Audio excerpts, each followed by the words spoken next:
Здравейте, аз съм Таня и днес ще четем Снежанка и седемте джуджета. Снежанка. Един цар и царица. Дълго нямали деца. Накрая им се родило момиченце. Бяло като сняг, с черни очи. Нарекли го Снежанка. Ала щом се родило детето, царицата умряла. След година царят се оженил за красива, но зла жена. Тя имала вълшебно огледало. Когато се оглеждала, то винаги казвало, че тя е най-красива на земята. Царицата се успокоявала, но се поглеждала към Снежанка, която разсяла чудно хубава.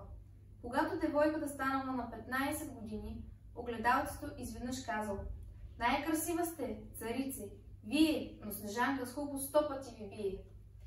От този ден мащехата намразила още по-силно момичето и решила да го погуби.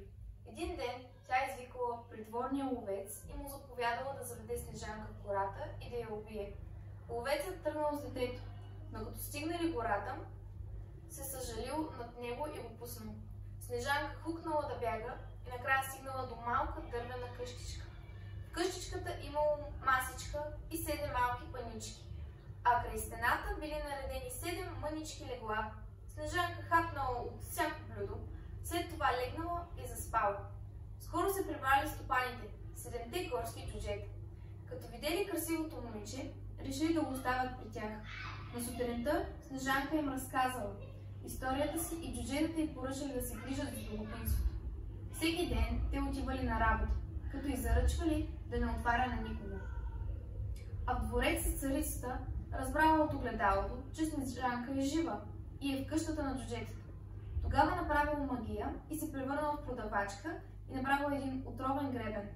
Почукала на къщичката и си измама забола гребена в косите на момичето.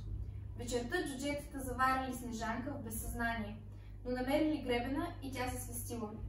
Царицата измислила нова магия, този път отровна ябълка.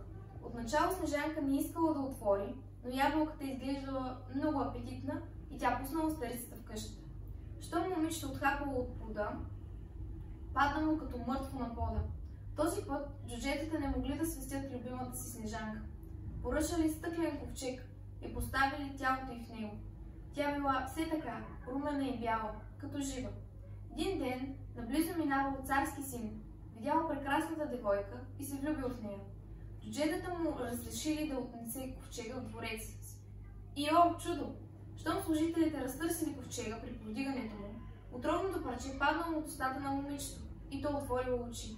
Царският син е разказал всичко и помолил да се омъжи за него.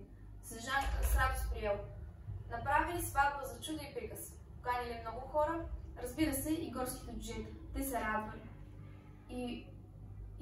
и веселили най-много от всички. Покана имала и злата мащеха. Тя не знаела от кого е и затова попитала самодоволно на огледалцето си. Огледалце от стената. Коя е най-красива на земята? „Най-красива сте, царице, вие", отговорило то, „но невестата по хубаво 100 пъти ви вие." От тях царицата се превърнала в бръчка на старица.